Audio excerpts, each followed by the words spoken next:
Hey guys, what do you think of my new trainer?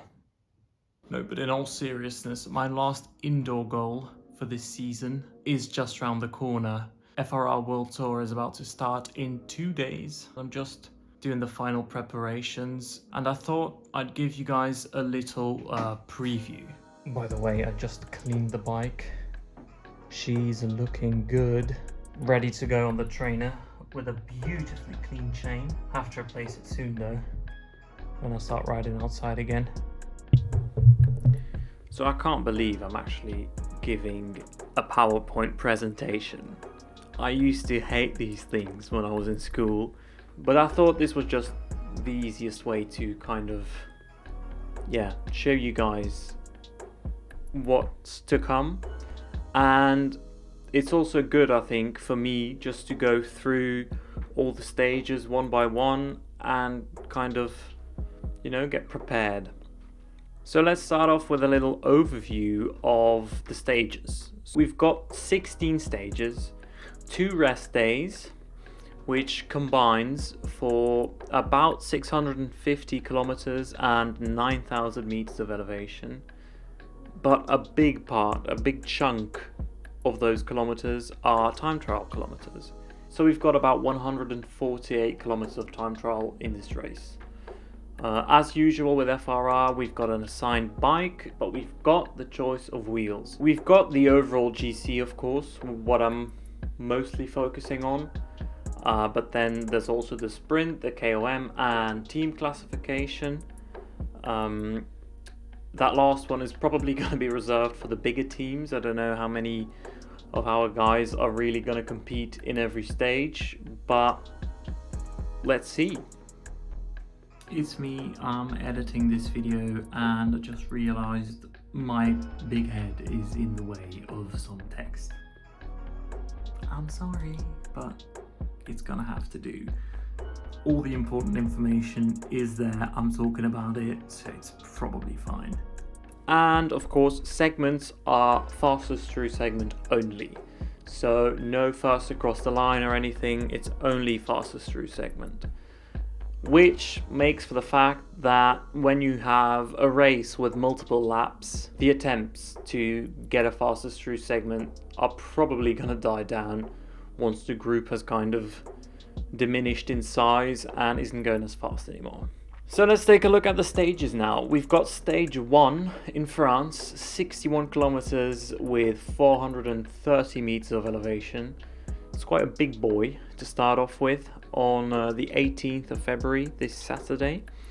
It's got 4 sprints and 4 KOMs. The sprint we're not doing is the Marina sprint, which comes right at the end at about 45 kilometers. We've got the Aqueduct KOM twice. We've got it reverse and forward, and we've got the Petit KOM both sides as well. Then stage 2 on the 19th of February, Nyokyo all-nighter, 49 kilometers long with 114 meters of elevation. It's gonna be a sprint heavy stage, of course, with 4 sprints coming at the beginning of the stage. This race has 2 laps, so we're gonna do the segments twice, but I don't believe these sprints will really be contested on the second lap. Stage 3, Tour of Fire and Ice, our first time trial, which is the same time trial we did, I think, the last day of the Watopia Tour, but now it goes all the way to the top of the Alp. So it's 28 kilometers with 1,161 kilometers of elevation, all the way to the top of the Alp.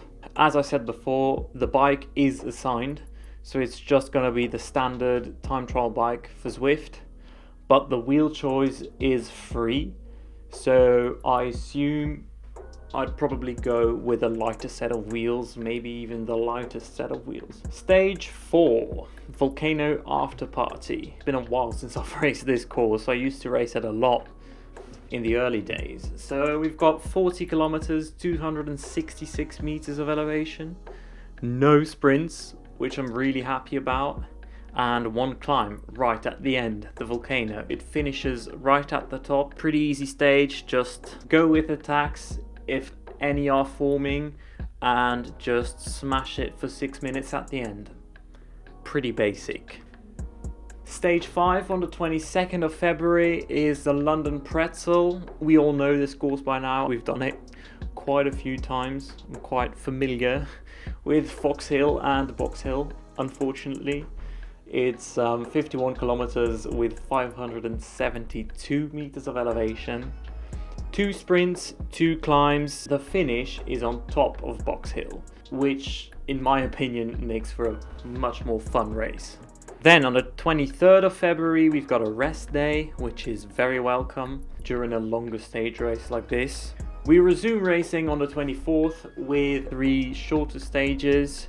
The first one is the crit course, which I haven't raced in I think 2 years, but it'll make for a fun race, I guess. Just 8 kilometers with 30 meters of elevation.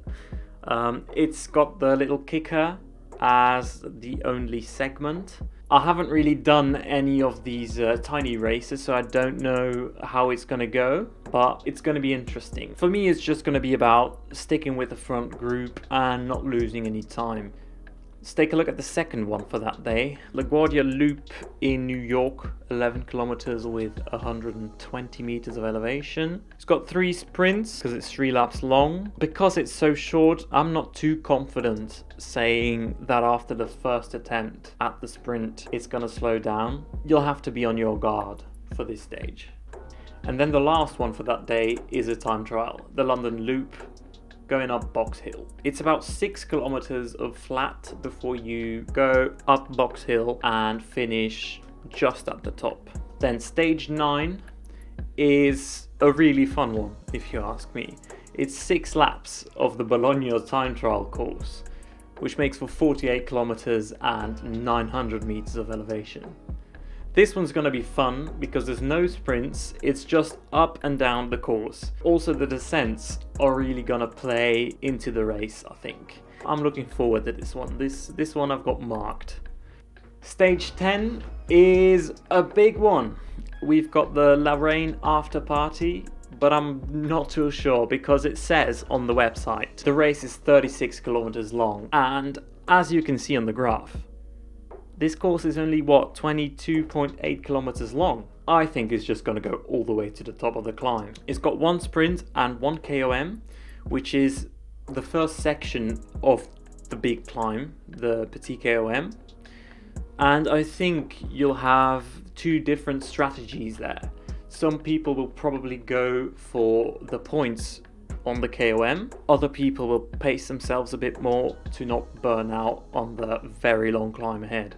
Next up, we've got another time trial, 33 kilometers on Libby Hill after party, which is just flat descent, 30-second punch. 33 kilometers, 118 meters of elevation, all out 40-minute TT effort. Stage 12 is another very interesting one I've really got marked down. It's the Achterbahn course on the Innsbruck World, 48 kilometers, almost 1,000 meters of elevation. This climb is probably my favorite climb on all of Zwift, so I'm really happy we don't only get to do it once, but twice. So we've got 2 sprints and 4 KOMs. We go up the Innsbruck KOM reverse, then we go down, have the sprint, leg snapper, which is also a segment. The other side of the Innsbruck KOM, sprint, leg snapper, finish. It's going to be a hard stage, a lot of climbing, also a lot of descending. I've got it marked down as one of the more interesting stages of this race. Stage 13, out and back again. Great course, old school, Watopia, 43 kilometers, 327 meters of elevation, 2 sprints, 2 KOMs. We've got a sprint right after the start, Fuego Flats. We're gonna have to pay attention for that. Going on to the normal Watopia sprint, up the volcano, then the reverse Zwift KOM with a finish I presume is gonna be in the desert.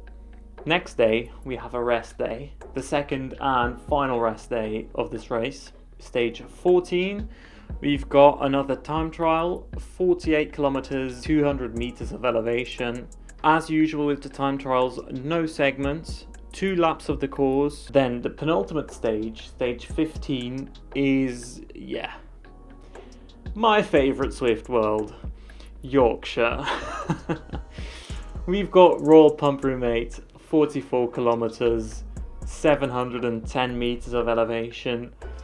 It took me a while to figure this one out because it's kind of, you know, 1.5 laps. We've got 4 sprints, 3 KOMs, with a finish on the Yorkshire Sprint. Then for the final stage, we've got the 2022 Gran Fondo, almost 100 kilometers, over 1,000 meters of elevation, 2 sprints, 4 KOMs, and a finish up the epic KOM reverse, which is pretty much another 3 short punchy climbs. Fueling is going to be key for this one. You don't want to bonk halfway through the race. We're going to be tired from racing 2 weeks, but it's going to be a good finish to the 16 stages. So that's going to be it for this little preview. I hope you found this interesting. Maybe it helps you prepare for this race. Thank you guys for watching. See you on Saturday. Bye bye.